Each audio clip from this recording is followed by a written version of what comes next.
breaking and entering, drunk and disorderly, law and order. A former prosecutor and a defence lawyer, not your typical pairing. And the result? Conversations about crime and punishment that are guaranteed to get you thinking. Welcome to Justice Matters with Joe Crowley and Lizzie Green, a brand new weekly podcast. Our episodes are available on Apple Podcast, Spotify and YouTube. Check out our Instagram for clips at Justice Matters Pod. Enjoy the episode. Welcome back to Justice Matters, conversations about crime and punishment. Listeners are advised that this episode focuses on crimes of passion, intimate partner homicide. It contains descriptions of violence and murder, particularly against women. Welcome to Justice Matters. In this episode, we are going to be talking about media and the law and what the media does right in terms of reporting the law. Hi, Lizzie. Hi, Joe. I wanted to start with and unpack a quote by Justice Kirby, the great High Court judge, now retired. He said, "It should be acknowledged wholeheartedly that in too many cases it has been the media rather than institutions of justice or judges which have been vindicated." So there's somebody who was at the upper echelons of the justice system in this country acknowledging the positive role that media can play in terms of justice. Now, miscarriage of justice, as a defence lawyer, I tend to assume that means that you demonstrate that a person has been wrongly convicted. But there are other types of miscarriage of justice, aren't there, Lizzie? There definitely are. And I guess as a former prosecutor, I'm firmly in the camp that says the media can be so vital and instrumental in uncovering and furthering investigations that need to be made, bringing about charges and also convictions against people who might otherwise have escaped being brought to court at all. We were talking yesterday when we were talking about this episode, and you were particularly taken with the Chris Dawson case. Yes. I think like a huge majority of people worldwide, actually, I think there's been so many millions of downloads of the Teacher's Pet podcast and the following on Teacher's Trial podcast. The Chris Dawson case really just grabbed the attention of everybody. And this was a case where... Before you go there, why did it grab the attention of everyone, do you think? Look, it had all of the elements of a great story. And I say that with the utmost respect to the family of Lynn Dawson, who is the victim in this case, because this isn't a story for them, it is their life. We have a good-looking young guy. We've got a beautiful young wife, 2 little children that they share. And she went missing one day and never came back. The husband was left with the 2 young girls. He moved on and had a relationship with someone else and forged a new life in a different state. But that happened quite quickly from recollection, didn't it? Well, it did. But it wasn't until 40 years after Lynette Dawson went missing that a journalist was interested in pursuing this story. And the revelations that came about as a result of his investigation were of the type that could not help but grab everyone's attention. Turns out that the new partner was in fact a very young student of Chris Dawson, the man whose wife had disappeared. Within a matter of weeks after Lynette had disappeared, he had moved her into the family home. She was wearing Lynette Dawson's wedding rings, and he married her very soon after, and they moved to Queensland. She did eventually leave him, and she did make a complaint or a report to the police that suggested she thought he had killed Lynette Dawson. That investigation didn't really gain a lot of traction. Depending on whose perspective, there was some suggestion that the police investigation was not ideal. Both Chris Dawson and his twin brother were semi-famous football players. They were, quite revered at one time. And for whatever reason, the investigation didn't go too far. And so then Hedley Thomas gets involved. That's right. And do we know why he decided to? He'd been following the story, as I understand it, since, some 20 years earlier. So it was a story that had piqued his interest. He's done a lot of work in that realm of women who have been murdered or gone missing. He's been very, very active in that space. And so this was a case he had always been interested in. And so he talked to so many people who hadn't necessarily been spoken to by the police. He was like a dog with a bone. He really wasn't willing to let this go. And I think he had suspected Chris Dawson from a really early stage of being the instrument of her disappearance. And I think Headley was quite open in saying her murder. He believed Chris Dawson had murdered her. So the point is that this podcast, which just grew so much traction, seems to be the reason that there was a renewed police investigation. And because of that police investigation, Chris Dawson, now in his 70s, was charged with the murder of his wife. Her body was never found, but we have the availability to prosecute a murder charge in the absence of a body. That has happened many times. And so he was brought to trial. He was convicted in a judge-only trial. There was no jury. And he has been sentenced for that offence, and he will spend the rest of his life in jail. I'm interested to know if you can answer this, but how much of the stuff that Hedley Thomas found made its way into the actual evidence at trial? Because there's often information, you would have seen this as a prosecutor, that journalists will turn up and report on, which never ends up, being heard by a jury or a judge because it's not admissible because, for whatever reason. Yeah, I think there was quite a mix. I think there was evidence that was in fact taken up by the police, investigated further. Statements were taken from people who had not otherwise been spoken to, some of her former work colleagues, a neighbour. Because of that evidence that came out through those interviews on the podcast, police then went and did the formal interviews and built this case. And the picture that was painted was very different to the picture that Chris Dawson had given when he was first spoken to when his wife disappeared. And in fact, little things that the podcast revealed were things that Chris Dawson's original statement was missing, never found. But turns out, which Headley uncovered, one of Lynn's work friends had submitted a Freedom of Information request for the police investigation way back because she wasn't satisfied with the investigation. And so because she'd done that, that copy of that statement was preserved in that information request. And so it was then uncovered because of what Hedley Thomas had managed to extract from these And my people. recollection was that lies, he was prosecuting lies as evidence of guilt for those who are non-lawyers. It's if you tell lies and those are proved to be lies and they have to be about certain topics, then they can be evidence of your guilt. And that was a really central part of the case against Chris Dawson. It was a big one. And, there was evidence that came out I call it evidence, but information that came out in the podcast about the state of their marriage and the suggestion that Chris Dawson was abusive to her. Also evidence that the night before she went missing, she'd spoken to family members on the phone and they believed she sounded woozy and possibly on drugs or alcohol, which was so unlike her. And so it allowed this narrative to be pursued, which was eventually borne out and found to be fact by the judge, that he was the person who had controlled her the night before, who had presumably drugged her in some way and then killed her and disposed of her body before going on to retrieve his 17-year-old girlfriend and install her in the house. Yeah.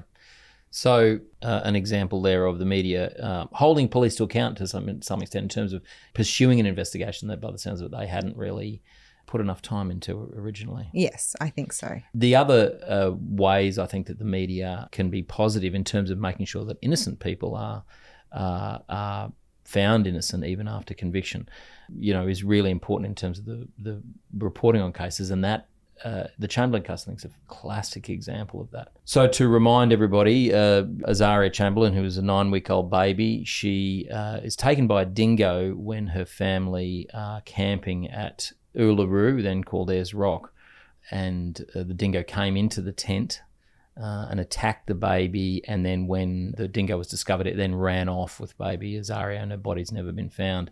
Her mother, Lindy Chamberlain, who saw part of that, saw a dingo in the tent doing something, and then, the dingo running off, ran back to the barbecue area at the campsite where a whole lot of people were gathering, and, called out, "A dingo's got my baby," that fantastic, or well, not fantastic, that very famous, infamous line now, which has made its way into popular culture, and then everyone goes out looking for the baby. But then, within a reasonably short amount of time, the media had begun to portray Lindy as as the suspect and the murderer.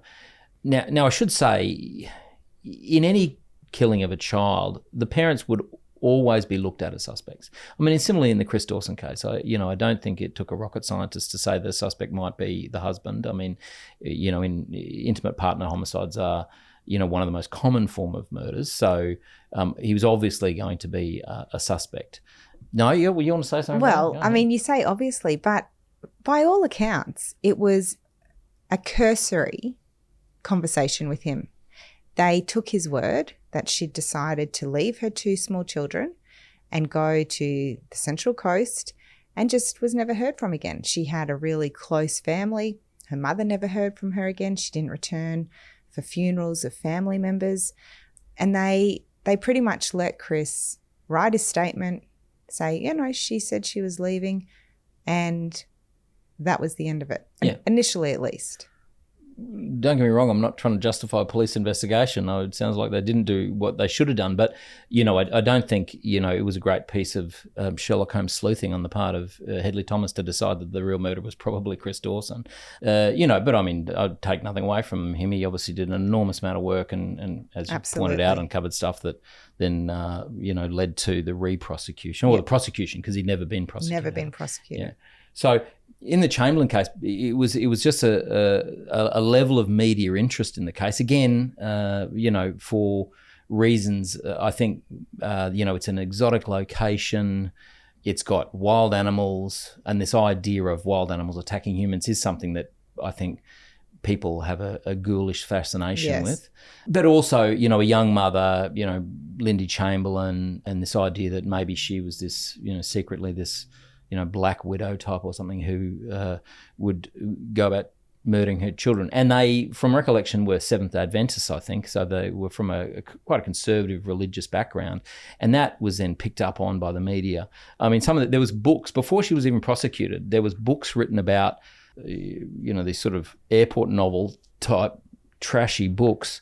I'll give you the names of some of them. They're unbelievable. Azaria, Trial of the Century. Azaria, What the Jury Weren't Told. Azaria, Evidence, Fact or Fiction. And these are books that are being published, and people are absolutely gobbling them up. And the media was, on the whole, not every journalist, but on the whole, was very anti Lindy Chamberlain and thought that she was a child murderer. Oh, well, and again, I mean, I was, I suppose my interest was not fully realised in this until I was a bit older. But one of the things that I remember with the media particularly was that they made such a big deal out of her reaction to the baby dying. Yeah. And if there's one thing that we know now, it's that you cannot typecast a reaction to grief or trauma or loss or, whatever. And that has really stuck with me. I know the media came round, but initially it was just brutal. Yeah, that she wasn't emotional enough. Yes. She wasn't giving a normal, in inverted commas, reaction to That's right. Her baby being killed. What is a normal reaction? Yeah. God. I mean, exactly. I don't think the Chamberlains helped themselves. I think the sort of the media stunts they did by walking out of the court, I don't know if you remember that, and rolling out the gigantic poster-sized photograph of Azaria. I don't think that kind of stuff helped them. I mean, as a defence lawyer, you always say to your clients, do not speak to the media. No, but you'd want, as a mother, I would want that huge picture of my baby. I'd want everyone to be looking at that. This is what we've lost, you know? Yeah. Oh, absolutely. You can see why that they would want to do something like that. But in another sense, you can see the how the media can use that stuff. Yeah. I remember it when I was in grade 3. I remember it at school. It was, all we could talk about in primary school in the playground, this idea that a dingo had taken a baby, and was it true or was it the murder? So, it was something that even, that young age, I can still remember the kind of reactions to it. I reckon if you polled the Australian population now, 95% of people would say Lindy Chamberlain was innocent. So how is it we go from a position where I think 95% of the population thought she was guilty to 95% of the population thinks she's innocent? And I think that has to do with what subsequently happened in a legal sense, but also the media then took a different attitude. The media has so much power. Yes. Yes. This is a case in point where it was both devastating but also amazing. Yeah. Oh, yeah, absolutely. So John Bryson was a journalist, and he wrote a book called Evil Angels, which people might recognise as the name of the film, which subsequently the book was turned into a film, starred Meryl Streep, and she was nominated for an Academy for her role as Lindy Chamberlain. That movie didn't come out till after, but it was at 1985. So the murder occurs in the baby was taken by the dingo in 1980, and it rolls through the court process. I won't bore people with why, but it was a bit more of an extended court process because of different things that happened. But in 1985 is when Evil Angels was first published, and that is really the first occasion when the majority of the media, switches. We then have on the ground the matinee jacket is found when a British tourist is walking on Uluru. The matinee jacket being the baby's little cardigan. But the baby's cardigan, thank you. The tourist falls off and dies, and that tragic event leads to something very positive, which is when they went looking for that tourist's body, they find he die? He died. One of the reasons that you shouldn't walk on Uluru. Correct. So they find the matinee jacket, they find the baby's cardigan, and that supported what Lindy had said, that the baby was wearing a cardigan when the dingo took it. So she was in jail at that point. She'd been convicted. She'd lost on her appeals all the way up to the High Court, had lost. So there's nothing more that she could do. They find this new evidence. Before they'd even gone any further than that, they immediately let her out of jail. And then they ordered a Royal Commission, and it really was the Royal Commission that unpicked the case and demonstrated, what a miscarriage of justice it was. You might recall one of the reasons they let her out of jail, Bob Hawke, who was the Prime Minister at the time, he made a captain's call, if you like, to pardon her. And I think one of the reasons he did that, he was a master at understanding the Australian public and where, the loyalties. Yeah, and what people were thinking and feeling. And I think he had decided that really swung in favour of Lindy Chamberlain. He pardons her, and then it's only after she's been pardoned.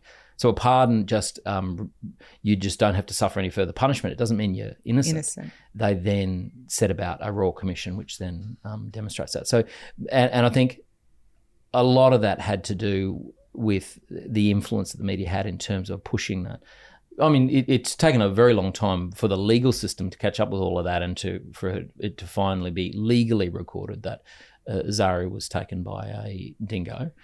But yeah, I think. And I appreciate what you're saying, that the media were a positive force at the end for Lindy. But then the thing that, this idea of prejudicial pre-trial publicity, whereby a jury, there's an argument that a jury could be unduly influenced by what they've read in the media. I mean, wasn't there coronial inquests into Azaria's death that found it had been a dingo? Yes. But that didn't stand, and it was a jury who convicted her. And you have to think, if the media had not been so cutting and so convincing, would a jury really have been satisfied beyond reasonable doubt? There were so many issues with the evidence in that case. Yeah, so many issues. I mean, it's a fantastic study in a whole series of things.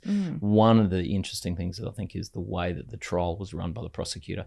I mean, miscarriage of justice cases, often part of the problem is that the person is poorly represented at trial, and you see that in a lot of cases.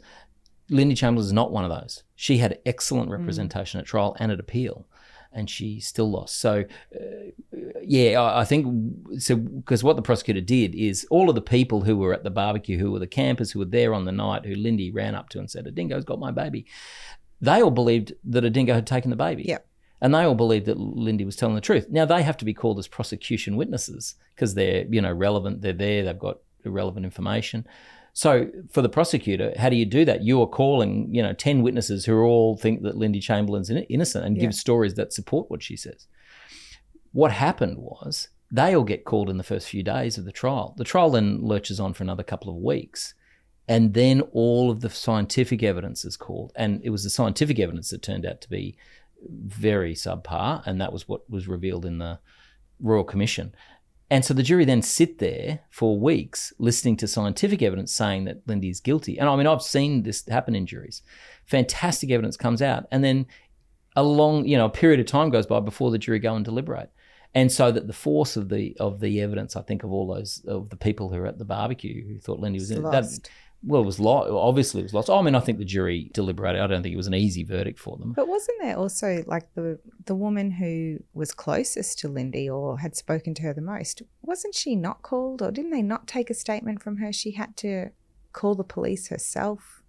I think the original investigation was problematic because the police who arrived on the night accepted Lindy's story. And so it wasn't until, Lindy and Michael Chamberlain went home 48 hours afterwards, back to Mount Isa. This is from Uluru, back to their hometown in Mount Isa in Queensland, because they didn't initially sort of start a murder investigation until later. And you're right, the original coronial inquest found that a dingo had taken the baby, and that was then set aside. The police then applied to the Supreme Court of I think it was the federal court back then, to have that set aside, and then they had a second coronial inquest. We bandy around that term miscarriage of justice. But when you think of it in the context of Lindy Chamberlain, whose entire life trajectory was destroyed because of this fervour to call her a murderer, it is just heartbreaking. Yeah. And I mean, not just that she's had the trauma of losing a child, but that the trial then becomes such a media sensation. I mean, and she ends up leaving Australia. She doesn't live in Australia anymore. Certainly she didn't last time she's living in the United States, married an American. That's not even thinking, like, we're kind of ignoring Michael here, but also her surviving children. Yes. Like, just so many lives, which of course it's not entirely down to the media. No. But if they hadn't been so against her in the start, you just have to think what could have been different. And I guess that's a common theme in so many miscarriage cases. Oh, absolutely. But I mean, her case, the book, The Evil Angels, is then taken up in Hollywood. It's a movie. The line, "A dingo's got my baby," ends up on The Simpsons, ends up on Seinfeld. So it really enters the popular culture. So the impact on that, on Lindy and her family, must have been incredible. Well, thank God the media changed their stance. Yeah, absolutely. Yeah. She probably wouldn't still be in jail. They found the matinee jacket and she had good legal representation. I'm sure they would have pushed to have it all unpicked. But from somebody who has represented people who have been wrongly convicted and have exhausted all their appeals, it's a really hard job trying to then unpick a prosecution case and get something going to get back into court. Because no matter how much you can prove somebody innocent, it doesn't matter. It doesn't mean anything until you can legally get back into court and do something. And the media is so helpful, I think, in doing that.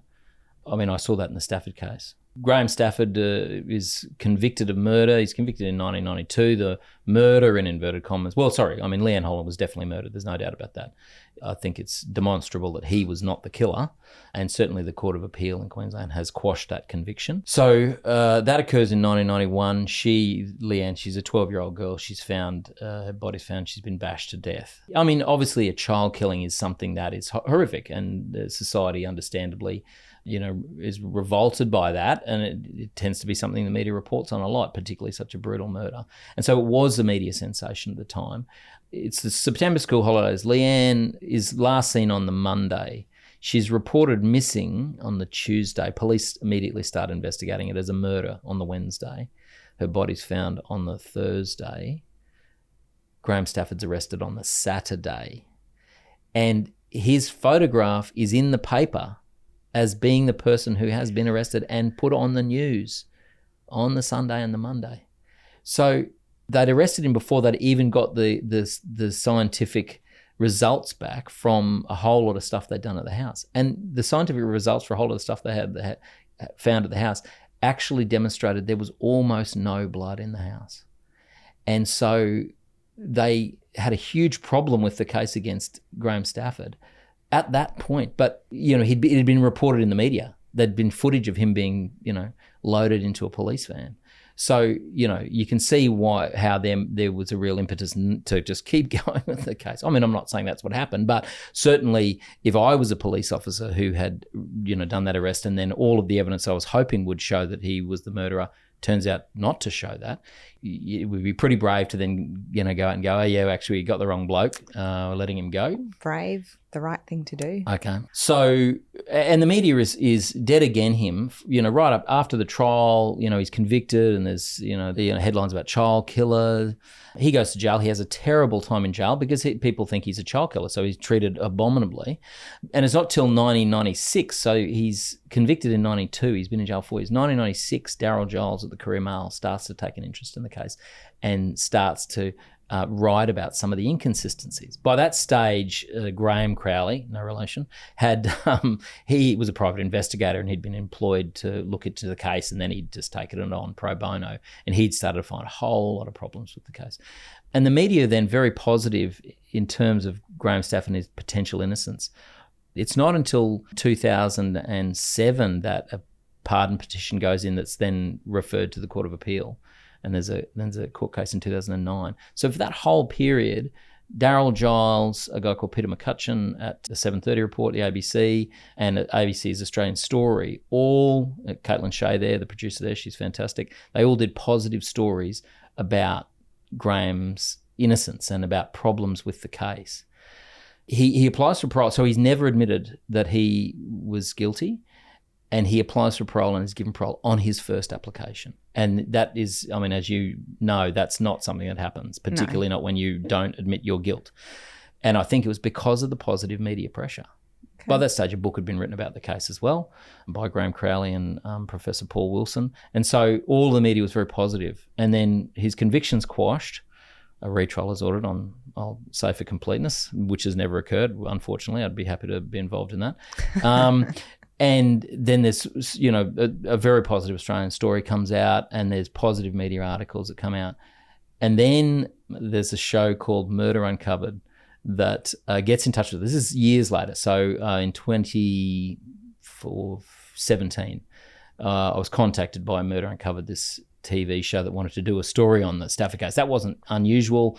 Every few years, somebody wants to do a story on it. Well, and I think we need to say you were involved at this stage in assisting Stafford. You're not just someone who's reading about it with interest. You're actually actively involved. Yeah, so I was acting as his lawyer. So I spoke to him, and I mean, I wasn't going to do it if he didn't want me to. It was, but he was happy to be involved, happy for me to be involved. And at that stage, what had happened is the police had done a reinvestigation, a review. Let's call it a review of the case, and they'd reviewed the evidence. Now, they said that they'd found new evidence and that Graham Stafford was still the most likely suspect. They refused to release the report. They refused to say what the new evidence was. They wouldn't even say that. All they'd say is that they'd looked at all these other potential people who could have, suspects. None of those people, they discounted all of those people, and the only person they couldn't discount was Graham Stafford. Anyway, they wouldn't release the report. So we go through this legal process of freedom of information or right to information to try and get a copy of this report, and the police do everything they can to stop us. It took 6 years, and we had to go all the way to the Court of Appeal. And it was really because of the media that we ended up getting it, and not in a good way. So Murder Uncovered, this TV program, get in touch, and they asked to interview me and Graham Stafford and Graham Crowley. And I say, yep, no problems. Graham Stafford's happy for me to be involved. And I'd been interviewed about the case so many times, I just roll off the tongue. They asked me all the standard questions about the weaknesses in the case, and so I talked about it all. It was a pretty sort of standard interview that I'd done in terms of the case. And then they said to me, this is sort of November 2016, And they're like, oh, look, next year after Christmas, we're going to get back in touch just for a short final interview. Is that okay? I was like, of course it's okay, no trouble. And they did the same thing with Graham Stafford and Graham Crowley. Anyway, so it comes to whenever in January or February, whatever, where they're doing this re-interview, and I had spoken to Graham Crowley and Graham Stafford, and I knew that Graham Stafford was going up to the Channel 7 studios to be interviewed. And so I'm sitting there after work one day, I get a call from him, and I thought he was calling to say, oh, I've just done the interview, blah, blah, blah. Anyway, I get a call from him. He says, I'm here at the interview now. They've got a polygraph. They want me to take a lie detector test, and they've got a copy of the police review. This is the review that we were currently in litigation trying to get. He said they've got a copy of it. It says I'm guilty. They've thrown all this stuff at me, all this new evidence. Just classic foot in the door journalism. Hadn't told him before the interview that that's what they were going to do. They put the cameras on him and the lights on him, and then they go, we've got the review, you're guilty. Yeah. Anyway, so we have this discussion on the phone. Unbelievably, this honestly, as a lawyer, I'm gobsmacked by this. That phone call is recorded by Channel 7. Yeah. So he's in the studio in Channel 7, and he gets up from the interview where he's being interviewed, and he walks over to the corner of the studio and he makes a call on his mobile phone. And so you can hear what he's saying, but I don't know whether they had the booms or whatever picking up the sound. You could hear what I was saying. Oh, no. Yeah. Oh, Lord. So they play that in the TV show. And just in case you don't understand what I'm saying, they had subtitles of what I was saying. I bet it wasn't good. Well, luckily there was no swearing because, I find that hard to believe. Yeah, so do I. Afterwards, I was like, thank God I didn't swear in that call. To explain that in a legal sense, that conversation is obviously, one, privileged. Confidential, but two, it's legally, professionally privileged. Yeah, absolutely. And P.S., it's an offence in Queensland to record a conversation you're not a party to. Yeah. So, in fact, Channel 7 were committing an offence. Anyway. Okay, I think we need to just say, we are saying good things about the media. Sure. But it does always get better. dog legs into this is a big dog the things leg. that they do wrong. So let's just qualify that. Yes, this is a long way of getting around to it being a good thing. Yes. Anyway, so I know that they've got the review now. My interview's set for the following day. So I get a call from the producer of the show after Graham Stafford's finished his interview. And he says, well, by now you'd know we've got the review, the police review. We just recorded you. Yeah. Do you still want to be interviewed? And I was like, yes, I still want to be interviewed. Because I thought, it really annoyed me. I thought, yeah, I'm going to push back. Because, that's what lawyers do. That's arguing is our thing. Yeah.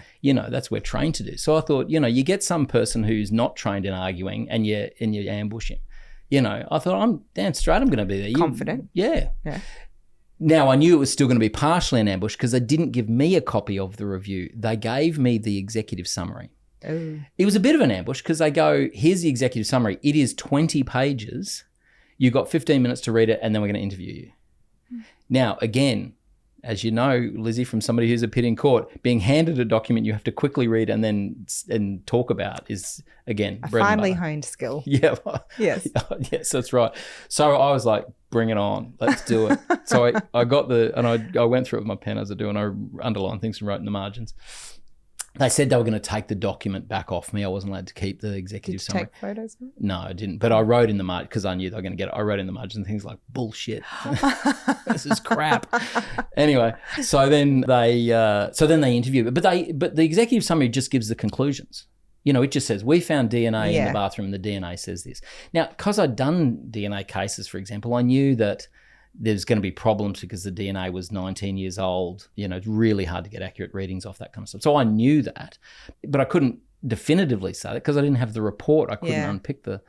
Anyway, I pushed back. What a surprise. Yeah, surprise. But none of it, like there's this 10-second grab from the interview goes for half an hour. They put this 10-second grab up. Oh, what a waste. Sorry, in Channel 7's defence, they did two things. One, they allowed me to look at the document they had. They said, if you come to the Channel 7 studios, you can sit down and go through it. The executive summary. No, the whole document. Oh, the whole thing? Yeah, and so I did. I went up and I looked at it, the whole document that they had. Because I wanted to confirm it was the review. So because then it was? And it was, well, I said it was. The court found it was. Because we went back to the court and said, well, the police won't give it to us, but Channel 7 have got it and have just done a nationally televised TV program about it.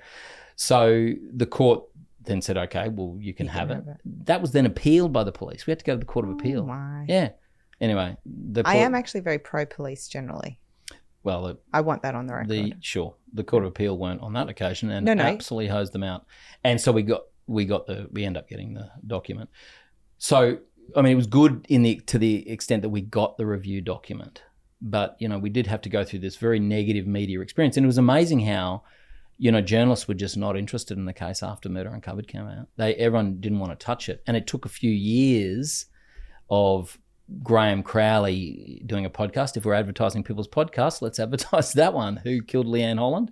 You know, and really proselytizing about the case and Graham Stafford's innocence that really sort of got people back involved. And so we've had some more positive media, and touch wood, hopefully next year there'll be some positive media coming out about the case, because the government won't do anything about it. They won't have a coronial inquest, which is what we've been asking for, you know, so we can have some kind of inquiry into who killed Leanne Holland. So see, if there's enough media attention, then it'll happen. Yeah. Well, it's true. I've done a miscarriage of justice cases with no media attention, and you put in the pardon petition. A couple of months later, you get a letter back saying it's rejected. You don't get any reasons. Yeah. So I put 5 pardon petitions in. I had my first was the Stafford case that got referred to the Court of Appeal. I had a 100% success rate. I've now put in 4 that others have failed, so I've got a 20% success rate now. Need to work on that, Joe. I know. Yeah. My stats are bad. Yeah, so that's an example, I hope, of the positive stuff that media can do in terms of innocent people being exonerated. Yeah. But, I mean, the DNA inquiry is an interesting one of, well, yeah. I mean, look, I guess it's a little bit niche, the DNA lab, because... We better explain it for people who aren't living in Queensland. All right. So we're facing a bit of a crisis in our forensic evidence processing here in Queensland. So we had one government forensic lab that would be sent the samples from a whole range of crimes: property offending, driving, sex offences, murders, assaults, all of that sort of thing. So we had one lab. Back when I was at the DPP, it was called the John Tong Centre. If you sent a requisition off to the John Tong Centre, you weren't going to get it back in any hurry because they had huge backlogs, so many samples to work through. Anyway, there was a case from Mackay. A young woman called Shandy Blackburn was murdered, and she was left lying in literally a pile of blood on the road. The case resulted in her ex-partner being charged with her murder. There was evidence about his vehicle, about a weapon, about a shirt. There was Shandy herself with all of the blood evidence surrounding her. And it comes to trial, and I'm really giving you the abridged version. It comes to trial, and the DNA samples that had been sent, so something like 50 samples had been taken from inside the accused's vehicle. Yeah. Filthy car, hadn't been washed. There were samples taken from the blood on Shandy, around Shandy, like pure blood. Yeah. And the thing that happened was they all came back saying no DNA detected. So from these so many samples, there was no DNA. And from a blood sample, from blood. Yeah. Like, just not actually able to conceive how that would happen. Yeah. Anyway, so I went to trial. Other things happened in the trial, like evidence that was not allowed of text messages, you know, this sort of thing that happens in trials. But so he was acquitted, and that seemed to be the end of it.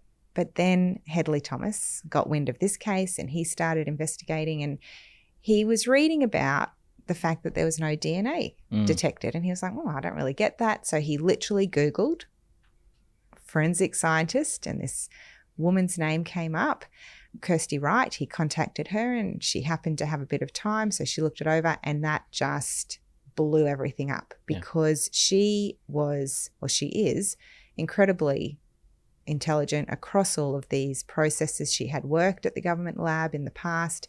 And she said, this is impossible. Yeah. You know, and so it started this huge inquiry. They really pushed for the government to have. So when you say they, so there's a podcast that comes out of this Hedley Thomas investigation called Shandy's Story. Shandy's Story. And from that, the media interest in that.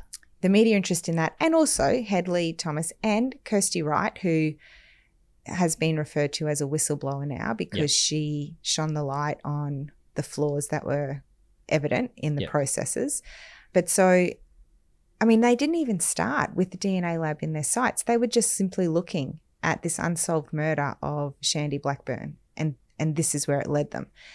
But he recorded his attempts to speak with Parliament and different members of Parliament and Anastasia Palaszczuk, and who was the Premier of Queensland. Premier of Queensland, yes. And they said they had the utmost faith in the DNA lab. They weren't going to do anything about it. They'd investigate internally. And it wasn't until Hedley Thomas really pushed on the record, we need an independent public inquiry. And so then that happened. So when you say on the record, you mean in the podcast? Yeah, he played it on the podcast. And obviously other news outlets have picked up the story. The Australian. And it's being reported. Well, yes, because Hedley Thomas works for the the Australian. Yes, works for the Australian. But so it really garnered all of this attention. And so Parliament had no choice but to have a public inquiry into the DNA lab. Yep. And what it uncovered was that they had been, and I'm not a scientist, but from what I understand, they'd been cutting corners. They'd implemented a different testing process that didn't check as many markers as was good practice. And so they were coming back with no DNA detected, even though if they had been testing at the correct level, DNA would have been detected. Yeah. So almost immediately, there was one case, totally unrelated to Shandy, that was a rapist. So the victim had made a complaint very quickly after the rape. They'd taken samples. She had named the person who she said had raped her. And they did the testing of the samples and it came back no DNA detected. That's unbelievable. Unbelievable. And so nothing happened. Then this comes out and so they did a private testing of the sample, I think.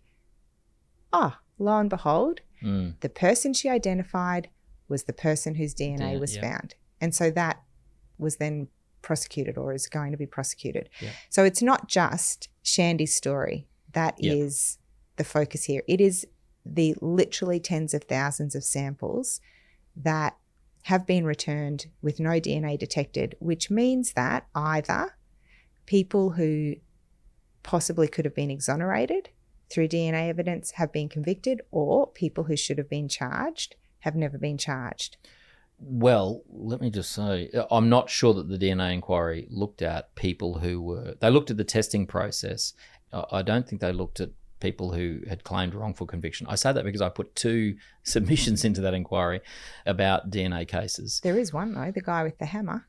Oh, really? So there was a guy who was charged and convicted of the murder of his wife or partner. The murder weapon was a hammer, I think.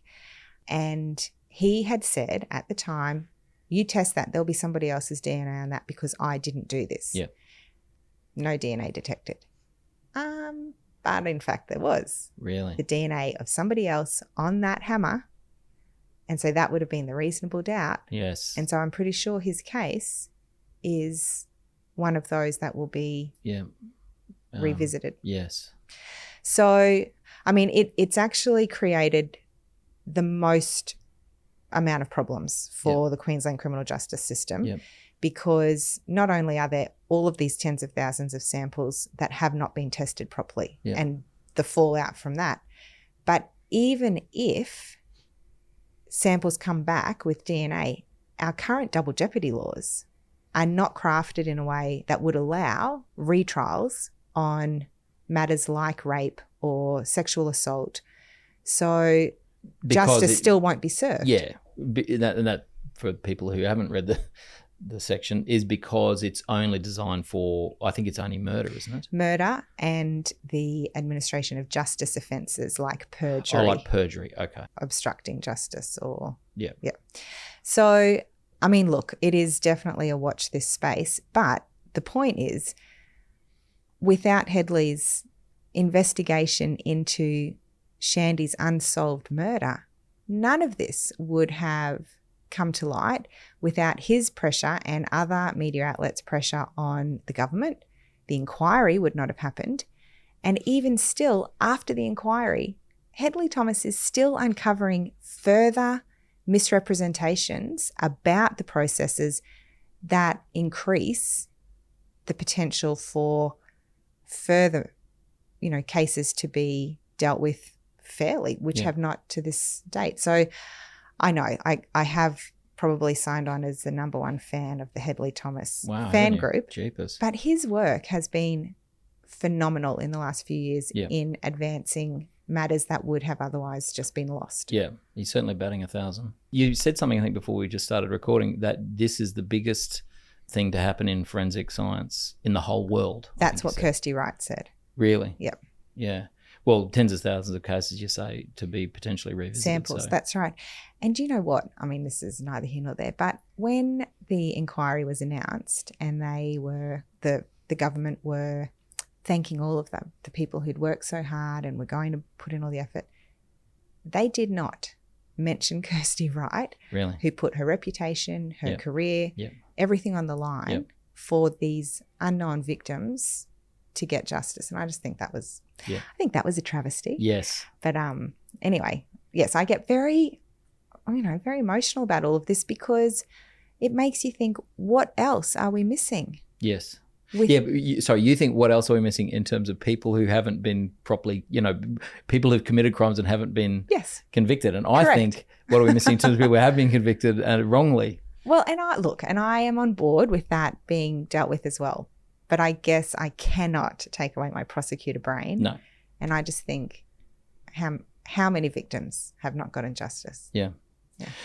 So just to sort of round up things. So there was a great quote by Malcolm X, the African-American civil rights activist. He said, the media is the most powerful entity on earth. They have the power to make innocent guilty and to make the guilty innocent. And that's power because they control the minds of the masses. I think you might be pitching it a little too high there in terms of controls the minds of the masses, but certainly, a really good point and demonstrating the important role that media play in, and that's what's really struck me about this discussion, holding the police to account in terms of the way they investigate, in terms of making sure that people who've committed crimes are dealt with. Because, at the end of the day, the media can say whatever they like, but without the police taking it on and investigating, or for miscarriage of justice cases for the system to come to the party, nothing actually changes. Yeah. And, I think that's probably a lovely way to sum it up, to making the system come to the party, because as lawyers we know, doesn't matter what happens in the newspaper, if a court, doesn't deal with it or an inquiry doesn't deal with it, it's not legally worth anything. Nothing changes. Yeah, nothing changes. What a great note to finish on. All right. Love it. Thank you, Lizzie. Thank you, Joe. See you next episode. Thanks for tuning into this episode. You can find links to the cases that we discussed in the description. You can also find a link to Guardian Criminal Law, and a big shout out to them for making this podcast possible. The majority of criminal cases involve people, normal people, people like you, people like me, who find themselves in an unusual set of circumstances that would not usually occur in their life. My name is Mark Savick and I'm here to assist you with your criminal matter. I look forward to hearing from you and being of assistance to you. If you're interested in clips, you can look at them on Instagram and TikTok. Just search for Justice Matters Pod. See you next episode.